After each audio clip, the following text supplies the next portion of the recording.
Hello everybody. Great to have you all join us today. So my name's Kate and we're just at 4 o'clock. So I'll make a start, but I know that a few others will probably be joining as we move through the session. So I'll keep an eye on those that are coming along. So my name's Kate. I work for the Global Disability Innovation Hub, and it's brilliant to have you all join today. So we've got a few new members as well as those who've been in the DLN for a little bit longer. Also on this call today, we've got Wendy, who's providing closed captioning. So if anyone would like to access the closed captioning, you can do that with the CC function on Zoom. Otherwise, there is also a live stream text that you can have external to the Zoom where you can access the full transcript. And I'll drop that link into the chat just shortly. We'll do a quick bit of an introduction to Helen and Maria as well, who've joined today from the Snowdon Trust, and then we'll hand over to Mark, who will be talking us through his experience. So Helen, did you want to say hello? Hi everyone. Yes, I'm Helen Salensminder. I'm the Chief Executive of the Snowdon Trust, and I just actually really would like to say what a pleasure it is to be on the call with you all today. The DLN is one of the most important things that we fund. It's really important to us, and we're really pleased to be able to provide the forum for you all to be able to collaborate together and meet together. And I think there is nothing more to be said from me other than that today. I would just like to introduce you to Maria Richards, who some of you will have spoken to throughout the scholarship process. So it's nice to put the face to the name. And Maria, I don't know if you want to say hello. Yes, certainly. I'll just say hello from me. It's really exciting to finally meet some of you, having just been through the process of applying your applications for the 2023. Looking forward to seeing how the DLN develops and what you get up to. So we won't hold you back any further. Handing over to Kate. Thank you. Thanks both, great to have you here. So a few things just to mention about this session. I'm adding people as I go along, so sorry if you're hearing a little to do it. It's the sound of people coming into the room.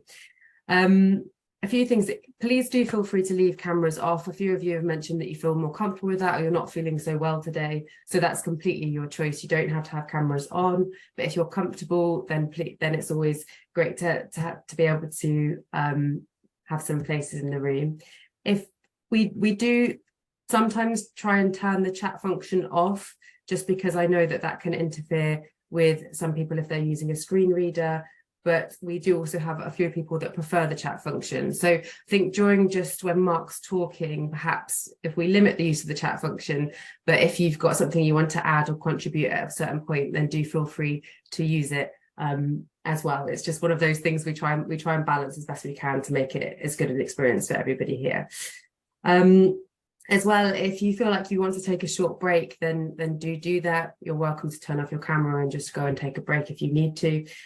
And we've got Wendy captioning. So if you would like to access the closed captioning, then you can do that from within Zoom using the CC function, or you can use the external URL, which I've just popped into the chat, where you'll essentially see the full transcript in a separate space you'll be able to access.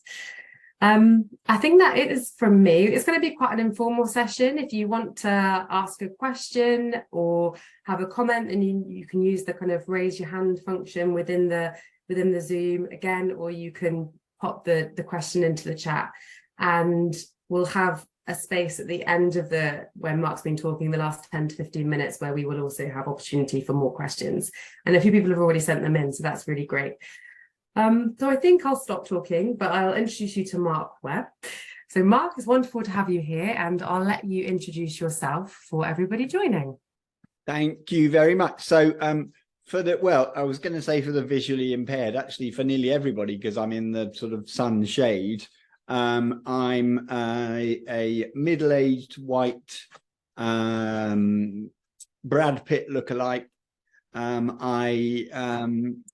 You can't probably see, but I've got green hair and paint splatter effect shirt. Very classy. My wife is so proud. Below the screen, I've got pajama bottoms, a wheelchair, and a suprapubic catheter. So this is how I wee out of my tummy. So I'm very open to questions and dialogue. If you do have any questions that occur. So I think, gosh, there's so much I'm going to talk about, but given I've worked in comms pretty much all my life and also had an interesting career, I'm going to tie in my disability and my career progression together, if that's all right. And then Kate and anybody else can interrupt if you like, or like Kate said, there is time at the end for questions. So I, like 83% of the disabled population, was born non-disabled. So I was, of course, immortal. I was head boy, captain of rugby, got all my exams without trying. It was all very easy. And the upshot of that really was I had this so much on my plate, sort of delivered to me by just, life being good, that I didn't really emerge from school with any career plan. So I actually took 2 years out before university and was a holiday rep and ski rep in the French Alps and the Swiss Alps and Gran Canaria.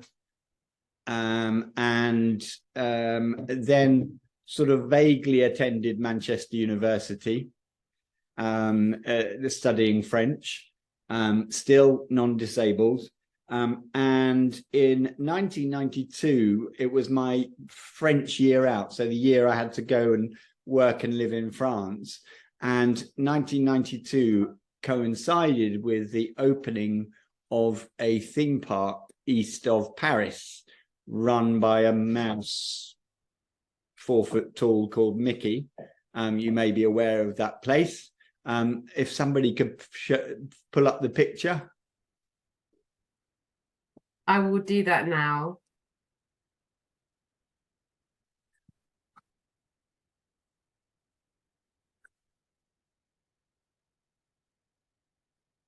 Tell me when it's visible.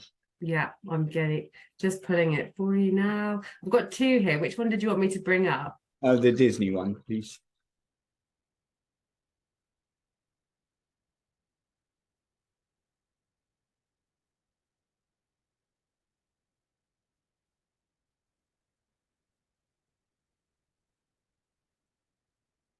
Don't worry if you're struggling. No, it's okay. I've got it. Okay. So when you see, this is me at the front here. Blue shirt and a red clip-on tie, very classy uniform. I'm holding Mickey's hand, but actually what's important, I think, is to have a look, the guy who's behind me. It's a certain Michael Jackson. My job, I guess because I'd been a posh holiday rep, but because I'd been a holiday rep, I guess they kind of assigned me as a posh holiday rep. So my job was looking after all the celebs and real A-list celebs and VIPs who descended on the first European venture for Disney. So I had a wonderful 1992 looking after, given the audience is a bit younger than me, I think some of these names will be lost on you, but I looked after Kevin Costner, Clint Eastwood, Gloria Estefan, my favorite, President Bush Sr., President Mitterrand, just bonkers times. But the most bonkers easily was 3 days with Michael Jackson in my car. So there was 7 Renault Espaces, 7 4x4s to pick him up on the runway from his private jet, and me in the front car with him. Second car was his security, third car was our security, fourth cars was our management, and then fifth, sixth, seventh car was all the entourage. It was a bonkers time. And I know there was some scandal later on, and I don't really have anything to say about that, because in the 1990s, that wasn't talked about or known about. So the three questions at the time, and again, this might date me slightly, was Bubbles the chimpanzee with him? No. Did he sleep in an oxygen tent? No. And did he have plastic surgery? Oh, bloody hell, yes. An awful lot of plastic surgery. And then just the last thing I'd say about this picture. Now, you know, Mickey Mouse is real, as are all the characters there. But actually, Mary Poppins there is a lady called, is played by a lady called Ali Flavel. And she actually had gosh, I'm still in contact with her, but I don't tend to talk about her disability, as you know, you don't talk about your own disability too often. She either had a stroke or a brain tumor soon after. So she's also a wheelchair user, which, if you probably know, or maybe you don't know, only 8% of people of the disabled community, so less than 1% of the community as a whole, are wheelchair users, but bizarrely, two of us there are. So you can take the picture down now. So that was a wonderful adventure, but it was also the first time Immortal Me started on my disabled journey. I had 3 days. I was living in a little village called Esbley. I can remember exactly where I was. I was walking past the Algerian shopkeeper in his kind of open all hours long brown coat. And he said, "Bonjour, monsieur, ça va?" And I said, "Ça va?" And about 10 seconds later, I was hit by, I call nails and needles because it was so intense, but it was pins and needles all down my left-hand side. And they stayed for 3 days. And I didn't tell anyone. I took about 10 minutes sitting down in the street to sort of gather my thoughts and get the hang of it. And after that, I just hung on, and it went. So I didn't talk to a doctor, didn't talk to my then girlfriend, didn't talk to anybody, and carried on. And I later convinced myself I'd had a minor stroke, which, of course, if you're having a minor stroke, you should go straight to hospital. But anyway, it wasn't. It was the beginning of what turned out to be multiple sclerosis, but it took a long time to develop. 2 or 3 years later, I was having bladder issues, sometimes making it to the loo, sometimes not. I lived in France, where particularly in the 90s, you could pee anywhere. So I visited plenty of gateposts and trees and whatever else, like everybody else. So I assumed there, I didn't talk to anybody there because I thought it was, I don't know, one, I drank a lot of wine and a lot of coffee, and two, maybe it was a secret society of men who had accidents but didn't talk about it. So I carried on. Wonderful time, still at Disney. And then I got erectile dysfunction, as in floppy willy. And funnily enough, being in my 20s, I did go to the doctor then. And now the blue pill was just on the verge of being invented or transferred, because it's originally a heart treatment. But the blue pill wasn't invented when I went to a specialist, and I had to have an injection in my willy. It was so effective that even as I walked out of the specialists, I was having an erection the size of my gear stick. And I drove home to near Disney, sort of an hour away. And by the time I got there, I was in such agony with, you know, technical word, a stiffy, that I had to call up the specialist, go back into Paris, and have a cannula into my bits to take blood off. And he said, "Well, it's all in your head then," which of course it was, because MS is an autoimmune condition which attacks your your central nervous system, which is in your brain and your spinal column. But I thought he meant it's in your, it's psychological, and I was being a floozy in my 20s. So I thought, yeah, I'm just a guilty, naughty boy. And I got on with life with the blue pill. 1999, I was still fine. Other than that, I met my wife in January, moved in March together in central Paris. She worked for Disney as well. And June, we burnt our Paris flat down, lost everything. Not deliberately, I hasten to add. July, we got engaged, and December 1999, we married, and we headed off for a 6-month honeymoon, basically to get to know each other, because it had been such a whirlwind romance. So we're 23 and 3/4 years into a very happy marriage and 2 children. I was still undiagnosed. I had those 3 symptoms. Every so often, if I was out jogging, I would start feeling like I was running through treacle, but again, that would go away.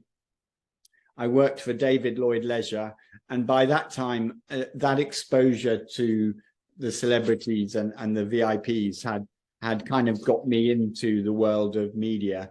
So I worked for Walt Disney TV and TV production for a while, but really found my calling in PR.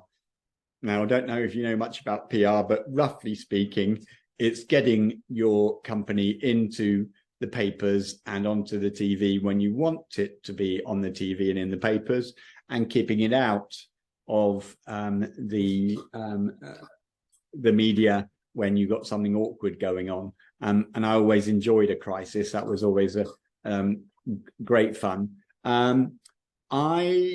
So David Lloyd Leisure were the health and fitness gang that I worked for in the UK. The premium health and fitness. It was another great brand to show off, and I walked the talk being PR. So I did triathlons. By that time, so 2002, 2003, I was stumbling on my left foot, and then during the run bit of the triathlon. And then sort of saying, Mark, no, focus, to concentrate. And 10 yards later, I would stumble again. And I just could not carry on more than 10 or 20 yards without stumbling. But a triathlon was every year. And then between that, nothing happened. So I ignored it. I'm not regretting that I ignored it, because at the time there were very few treatments for MS anyway. So I was in ignorant bliss, or blissful ignorance even. I was made redundant. David Lloyd Leisure was owned by Whitbread at the time, and it was preparing for a sale. I joined the first company that I regarded as boring, but because of the wonderful people there. It was Dixon's Retail, or DSG International, it was called at the time, but Dixon's Retail, the leading electricals retailer. Okay, we sold some sexy stuff like laptops and iPads when they came out, and telephones and whatever, but I was also selling fridges and washing machines and whatever. But the people there were wonderful. And soon after I was I joined the Dixons. Our first son had just been born, and I think I was a good husband in terms of getting up to do the feeds at night. In the morning, one morning, I mentioned to my wife that I'd struggled to get up to do the feed. And she said, look, you've all got these issues going on. You do need to go to a specialist or to a doctor. So I was sent to a neurologist, as in a brain doctor, and a urologist, which is a waterworks doctor. And between them, 3-4 months, which is quite a quick diagnosis for MS, it's MRIs, it's a spinal tap, as in lumbar puncture, some eye tests, all sorts. I was diagnosed with relapsing remitting MS, so MS that comes and goes. This is the bit where I just want to highlight that much as that I loved working for Disney, I loved working for David Lloyd Leisure, but I was so lucky I joined a company with great people. Because if any of you are, I think most of you are disabled in some form or another, particularly if you become disabled, you lose friends and colleagues just because you don't dance on the table drinking tequila anymore, or because people are scared of saying the wrong thing to you. So I when I was diagnosed, I went away to punch the wall, get drunk, cry, talk about the future with my wife, and enjoy some time with our first child. And by the time I came back, which was roughly 2 weeks later, all the team had done research into MS, both what MS is, and also the psychological impact it was going to have on me. And as a result, I felt totally surrounded by love and support, and just could carry on with my job, I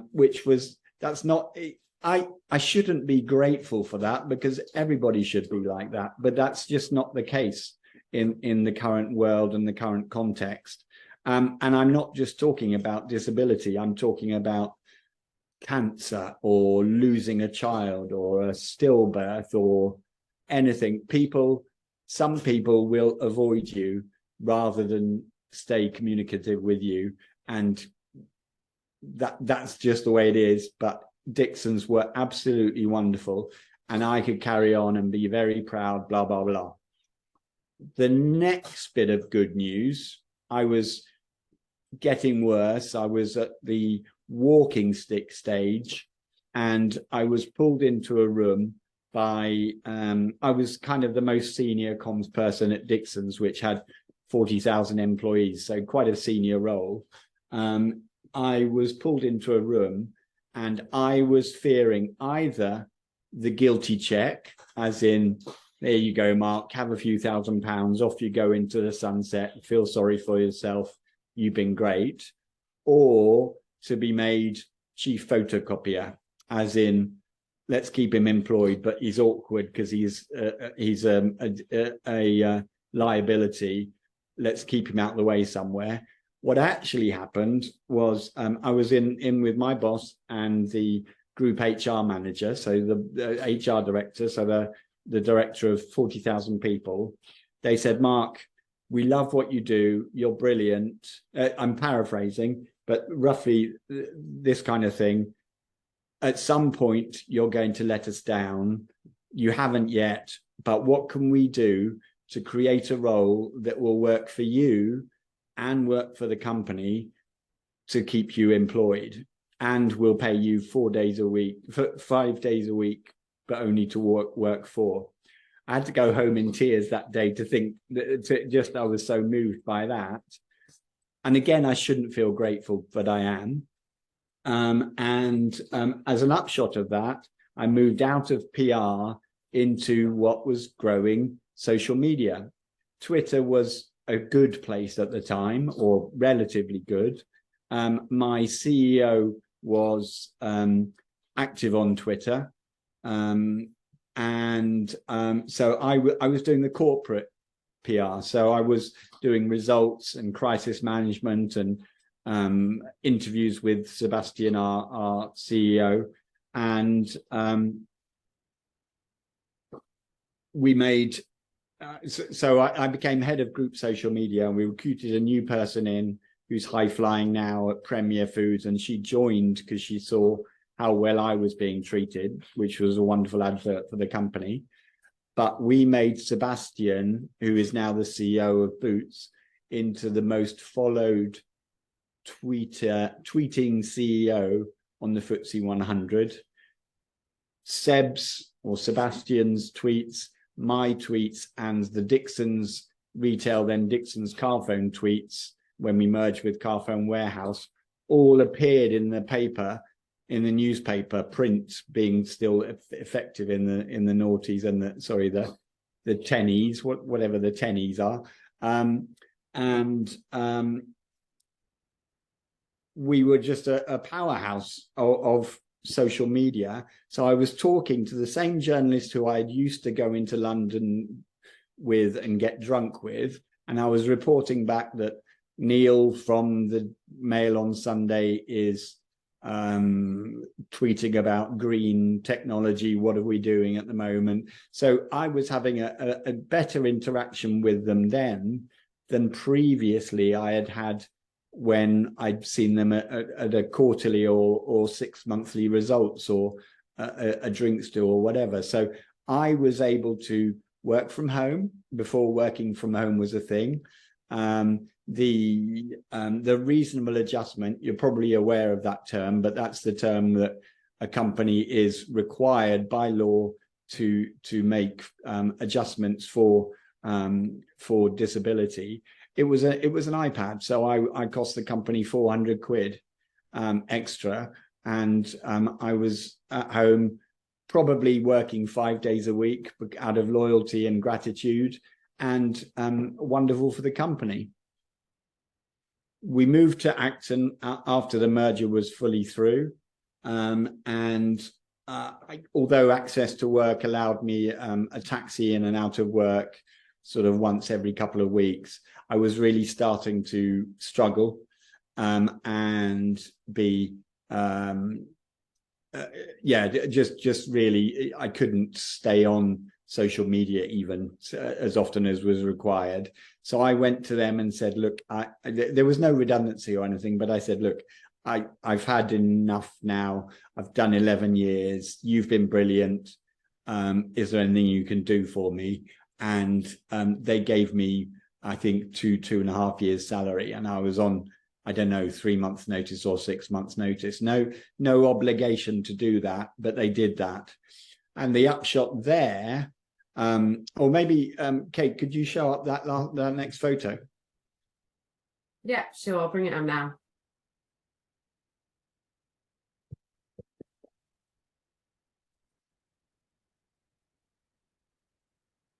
There you go. So I got some coverage for winning an award for being a power part-timer. So somebody in a senior role who worked part-time. And that photo is something like 467 kilobytes. And I won the award, and I sent it to the BBC, very hopeful, with no hope of getting the cover, getting it there, partly because they don't like over advertising like that, partly because it was such a crap quality photo, and it was printed on the BBC, on bbc.co.uk. So that was a wonderful, great final award just before I was leaving. But the final upshot of all the gratitude for, again, I'll stress what should be kind of normal. I wrote a LinkedIn post which summarized all those 3 points: the allyship at the beginning, the imagination and creativity in creating a new role, and the generosity as I left. And I know if you're on LinkedIn now, everybody bloody writes, oh, it's been a wonderful time at X now, but it was relatively early on, and it went viral. I remember the last words. It said, be like Dixon's Carphone.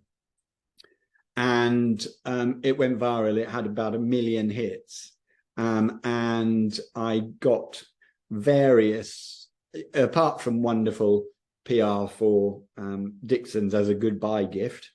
They've now rebranded to Currys. I got lots of job opportunities. So I took on a role working for Shift.ms, which is a charity for people like myself impacted by MS. And I got some advisory work. I work for Reflect, which is an influencer management agency targeting minorities. as disabled people, you'll probably know that we're the largest minority. I don't think we see ourselves as a group often enough, so we're often forgotten off the list of panels, but we are the largest minority, 20% of the population. And I kept winning awards, and I've just retired medically last year from Shift.ms. I retired from Wheelchair Rugby last year because really I've got one arm working now. I can wave there and have to lift this one up. So I was kind of heading around in circles on the Wheelchair Rugby court, and against beefcakes, it wasn't really very effective. But I managed to play a contact sport till I was 54. And now I'm a busy public speaker. I was at my old school last week, and I'm doing a couple more speaks in a couple of weeks' time, and I'm doing a TED Talk in January, and life is good. My MS is pretty shitty, has to be said. So I now have carers twice a day to get me out of bed and put me to bed. Too early for my liking, but there you go. So I had the suprapubic catheter inserted into my tummy during lockdown, which was a bit of a shock to me, given we were quite strict about lockdown, given I'm immunosuppressed. So being in a hospital with lots of people with masks leaning over me was a fairly unpleasant time at the time, but it's wonderful. It's not a particularly pleasant 24 hours or 12 hours in hospital, because they cut through straight into your bladder, and there's lots of blood, but it does mean that whereas the traditional thing of if you're having little bladder accidents, you don't drink enough, now I drink enormous vats of water, and I can avoid serious bladder issues, UTIs, urinary tract infections, so life is kind of good, but it's also kind of weird because I'm it's not a competition with disability. It's never a competition. But I guess I could say I'm very disabled. I've come to accept my disability. I can remember soon after I was diagnosed, I went to Costa Coffee in Leighton Buzzard, where I lived at the time. And I said, I was at the walking drunk stage. I hadn't got my walking stick at the time, but walking drunk, and therefore I would have spilt my coffee. And I can remember vividly saying for the first time, I'm partially disabled. Would you mind carrying the coffee to my table? Is there partially disabled? Is there very disabled? No, not really. There's just disabled, and it's not a race to the bottom. It's not a competition. It's just part of life. And I think personally, perhaps some of you are of the warrior ilk, I'm going to fight it, etc. And denial is a part of grief anyway. Personally, I accept my disability. I'm very, very proud of it. I'm proud of the achievements, and I'm proud of the kind of purpose that I've got now in this next stage of my career and my life. So I had a wonderful childhood. I've had a wonderful career. I've got a wonderful family, and now I'm a yo-yo disability campaigner and activist. I don't know if you're aware of the Shaw Trust Disability Power 100, but I've been rated as one of the most disabled people in the UK, most influential people in the UK for the last 2 years.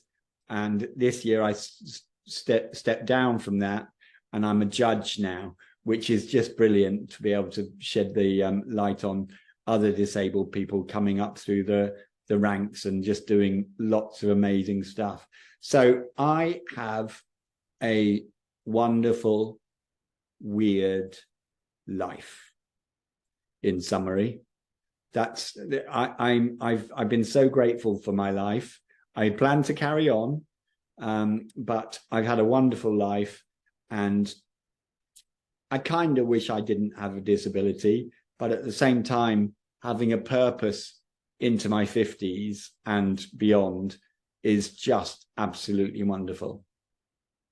Thank you so much, Mark, for sharing your story. And yeah, it's great to hear about the whole kind of it all beginning at Disneyland and where you've got to from there. I've got a few questions that have come in that kind of focus around a bit about your time working and some of the experiences you had there. You reflected on the fact that it was so positive within Dixon's. And somebody's asked, how do you suggest going about challenging ableism without having to be that educator or representative for all disabled people? So wondering if you could speak to that a little bit. Yeah, I think that's quite difficult because we can't all go out on every march and sign every petition and constantly correct people and constantly get annoyed, because it's exhausting just coping with a disability. So I think you choose your fights and you choose your points of strength. Now, mine happened to be waffling and social media. Now, Twitter's a fairly difficult place now. I'm still on it, but vaguely. I put silly, happy photos of myself on Instagram, but LinkedIn is a very positive place at the moment. You get less of the Facebook police type people, and people are accepting the mix of personal and professional life.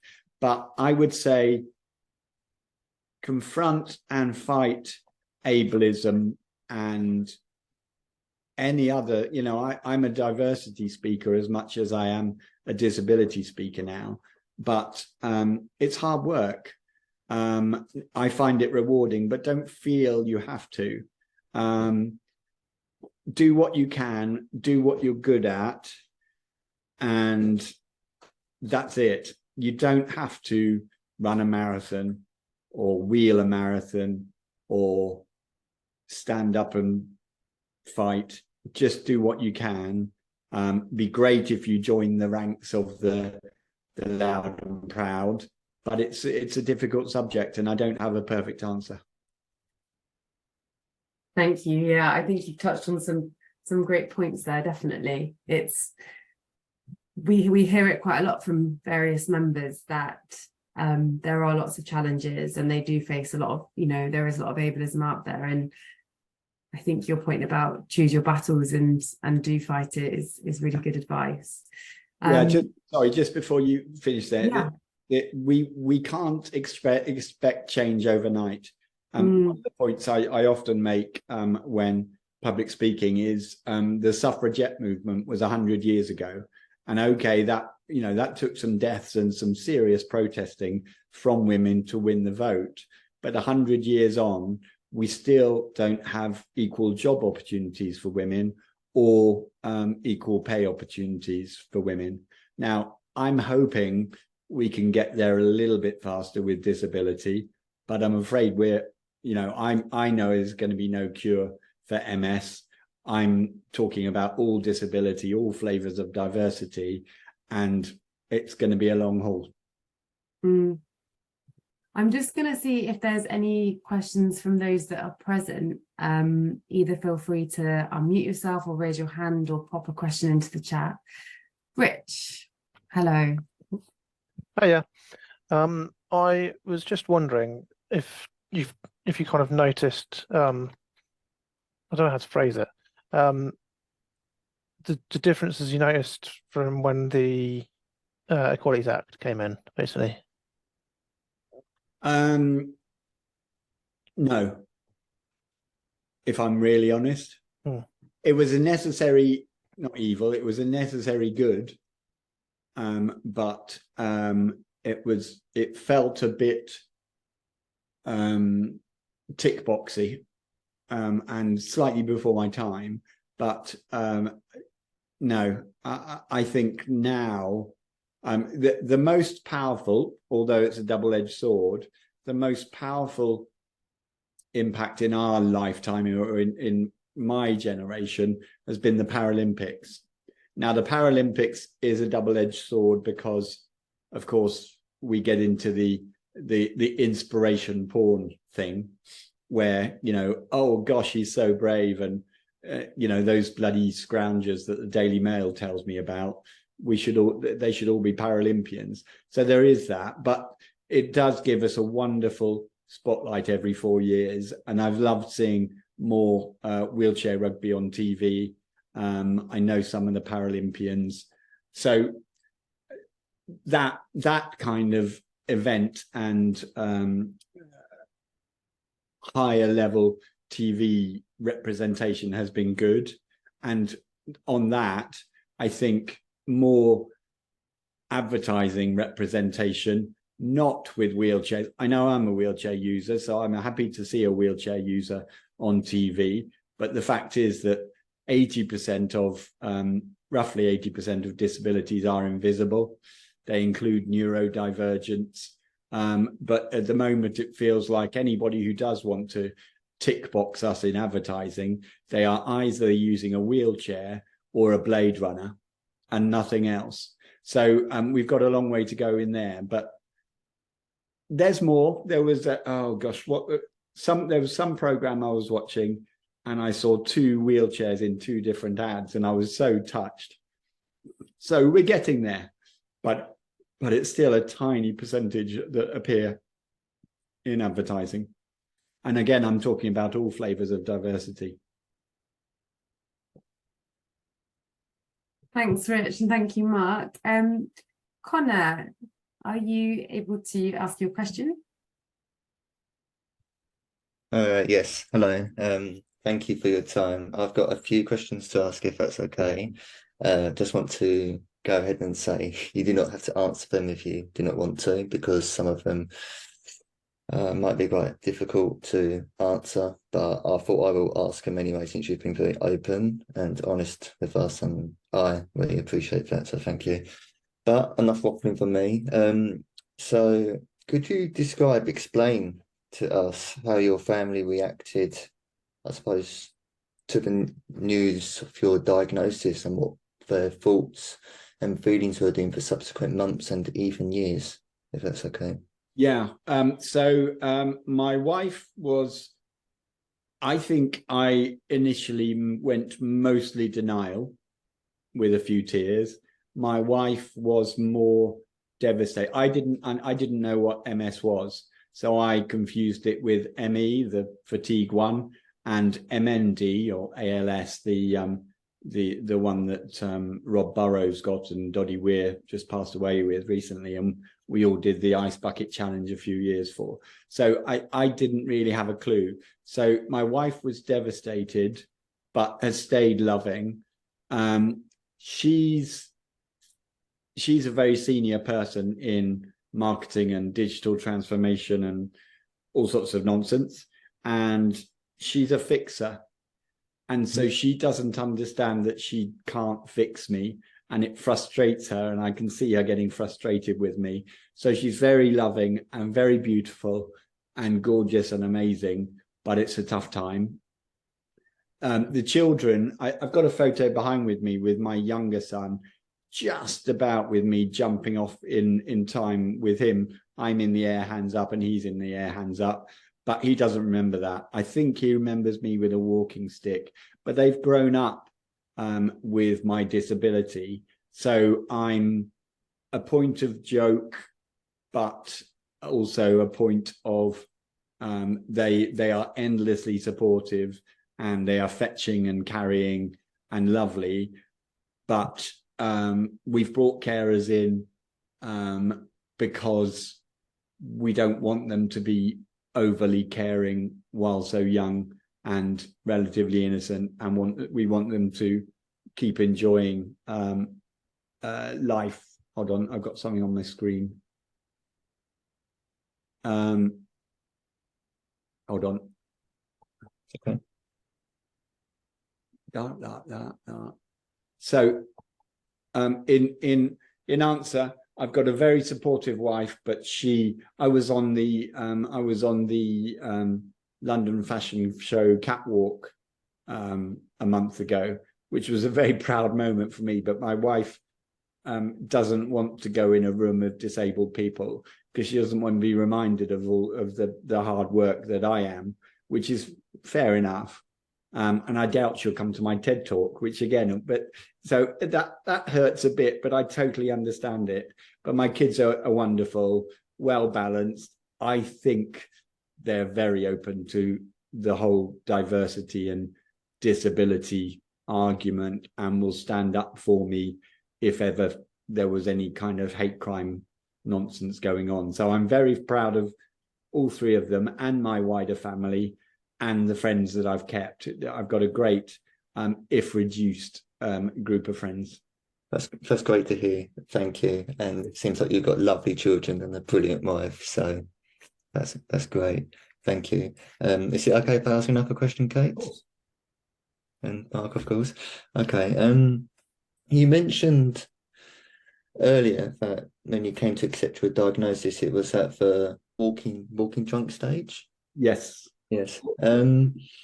So when you, I suppose, was coming to accept the diagnosis, I know you touched up on a little bit earlier where kind of didn't quite hit you straight away, but was it just over time it was, okay, I've got this and this is going to stay with me for the rest of my life, or so kind of some self-reflection, or did it involve maybe like some psychological therapy and services as well from that acceptance? Yes. So I was very quickly, because I worked for a big company, I was on one of those health schemes, and I very quickly went in for counselling. And MS is a progressive disease, so as and when I can feel my mood slipping, I do dip back in to counselling. And touch wood, I've never, 50% of people with MS will have clinical depression at some point. Touch wood, I've avoided that so far, but it doesn't mean I won't get it. So counselling at the moment has been my out. We've also had some couples counselling, and we got, a pat on the back for being a very good team. So that was all nice and reassuring.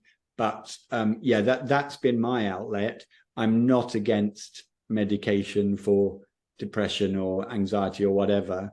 I keep on top of it, touch wood, with counselling. And at the moment, my brain hasn't done the MS tweak that can lob me into depression. Okay.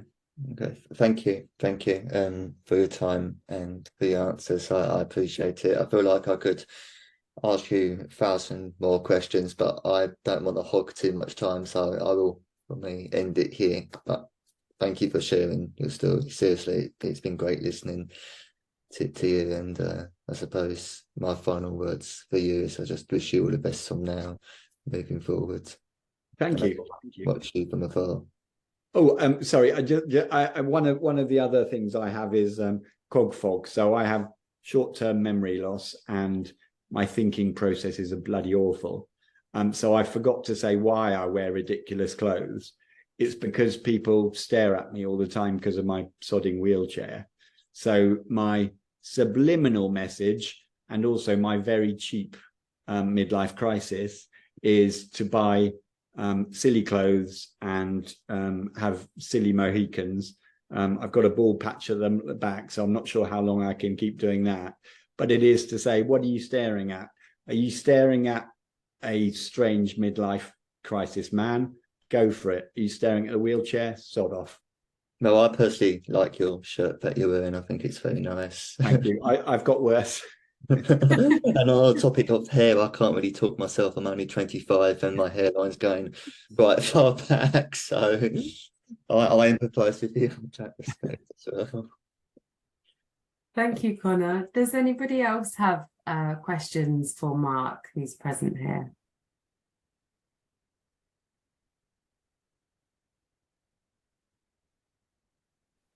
Rich? Yeah, sorry, and I've already asked one as well. I was just wondering if when you were saying that kind of in terms of accepting or coming to terms with your disability and understanding it a bit better, I was wondering if there's kind of some of the big inspirations for you, or some of the, if there are kind of those key turning points from specific organizations or people or what have you that may have helped in coming to terms with that. Yeah, I think it was when I was disabled, and I hate to say this, but I could not bear to see a wheelchair because I knew it might be my future. So I avoided events and basically avoided the disabled community because I wasn't there yet. As I progressed, I started to be invited to talks and found people liked my talking, but I also became involved with communities like the Shaw Trust, Reflect, the charity I worked for, Shift.ms, Parallel Global, which I've got very spasmy legs, so I can't lift up my socks, but I've got purple socks, which are sold for International Day of People with Disabilities every year. And they run a great inclusive event in Windsor Great Park every summer. I'll see you there, and I'll be the one looking stupid next year. But it was when I engaged with the community. So it was the acceptance of being disabled was the, and I can't pinpoint to one moment, but it was that. It was just not fighting it, not giving in, because I exercise every day. I eat too bloody healthily. I sleep well-ish. I follow all the medical advice, but I don't fight it. I accept it, and by accepting it, I live with it. That was a waffly answer, wasn't it? That's great, thanks. Yeah, thank you, Mark. I've got a couple of questions as well that came in from a few people prior to starting the meeting, and somebody's asked if you've got any. You've clearly done a lot of experience with kind of networking and growing your brand, and if you have any specific experience about networking with a disability. Yeah, like I said, Twitter used to be a relatively positive, safe space, and it's pretty tough now. So social media is another double-edged sword. If you're happy to take some abuse, then it can still be useful. But otherwise, I think see it in three levels: is reach out to your particular disability network, what flavor of disability you have, or indeed the intersectionality you have, if you've got other minority flavors, so to speak. Then reach out to the disability community, and then to the diversity community. And that could be in networking sessions locally. We've got an MS center, which has just spread into Parkinson's and spasticity, I think, where I find like-minded people. So it's social media if you can handle it, but I wouldn't prescribe it if you're not into it at all, because it can consume hours of your life and you will get abuse. I'll be there to stand up for people who are abused, because I can take it after so many years, but it's not for everyone. So it's to find your community, which is, yeah, like I said, it could be your flavor of disability or intersectionality. It could be disability. It could be all of diversity. But there's some great places out there. Thank you. Some brilliant advice. And another one, what's been one of the biggest lessons that you've learned over your career, as well as kind of one of your most proudest moments? There's always something good round the corner. There's always something to look forward to. And I'm sure some of you, maybe you've been recently diagnosed or you've had miserable times. There are good things out there somewhere. You just got to sometimes look a bit harder than the average. And right now, in this horrible stuff going on in Ukraine and Palestine and Israel, it just feels like everything's ghastly. But there is good stuff out there. You just have to grab it. I sailed a tall ship with the Jubilee Trust to France last year. Like I said, I was on the catwalk. I'm doing a TED talk. There's so much you can do, and there's charities like Sportability, which will offer free of charge some great opportunities. So I've been quad biking, I've been skydiving, I'm an adrenaline junkie, so I've been on the zip wire in North Wales a couple of times. So, you know, I retired from contact sport age 54. Had I not been disabled, well, it would have been 20, 25 years earlier. So there's always opportunities. I'm afraid you're just maybe going to have to look a bit harder for it. Thank you. And I'll just pause again there. We've got a few minutes if anyone had any thing else they wanted to ask or any reflections from this session before we let Mark go. Yeah, Natalie. Hi, thank you so much for your sharing your inspiring journey with us. One thing that really struck out to me is that you said that you kind of accept kind of what comes with disability rather than fighting against it. And another thing you mentioned earlier is that you've been fortunate enough to not develop depression during this time. I was wondering, how closely do you think those two things are related?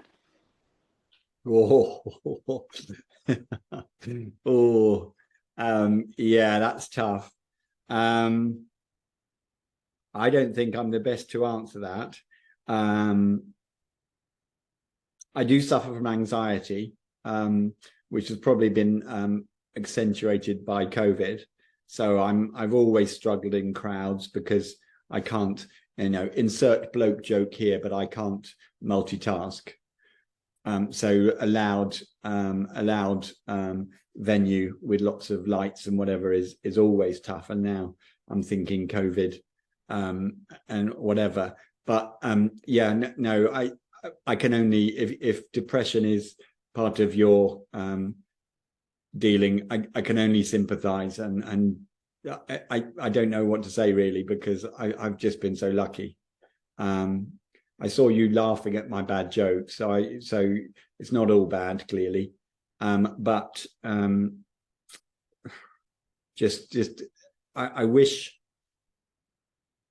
I think neurodivergence and depression is behind physical disability in acceptance, and sorry, from the general public, because you're lazy, you're a scrounger, get out of bed, why aren't you in work today? That, you know, I'm sure you've heard all of it, and that's some of the media creating that, which is horrible.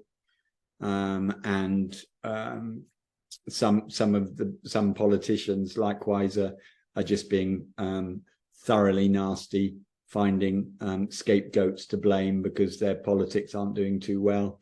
So at the moment it's immigrants and disabled people, and long COVID people are really getting it in the neck.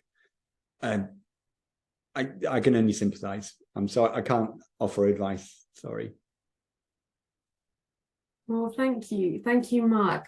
We've got to 5 o'clock, so just want to, thanks again for your time and sharing your experience so openly and honestly, and to everybody who's given their questions, and has pushed us all to think as well. So It's 5 now, so we are going to stay on for another half an hour just to have an opportunity for those that are here to have a bit more of a conversation themselves. Mark, and do feel free to leave. Thank you very much for being here. And for anybody that did want to take a short break, then again, of course, you're welcome to go and grab a drink, turn your cameras off. And if we could all join back just in a few minutes to have a bit more of an opportunity just to say hello to each other as well. But thank you, Mark. And if people want to find you on social media or get in contact with you, what's the best way? So lots of places. So at Mark Webb 99 on Instagram. If you search about Mark Webb and Disney or Mark Webb and Shift.ms on LinkedIn, you'll find me, and I'll happily connect with you there. At Mark Webb _ on Twitter. And I blog less frequently because I talk so much on LinkedIn, but I blog at onemanandhiscatheters.com. The joke, which you have to be of a certain age to get that joke, but there was a sheep herding program called One Man and His Dog many years ago. So I do onemanandhiscatheters.com. And I will share all of those when I share the recording later on to everybody. I'll add those bits in as well, so don't feel that you've had to frantically remember them. I'll reshare those. But thank you, Mark. Yeah, and please do stay on, everybody else, for the extra half an hour if you can. But it's been a pleasure having you join us today. Pleasure joining you. Thank you very much, all of you. Thank you. Bye. Bye.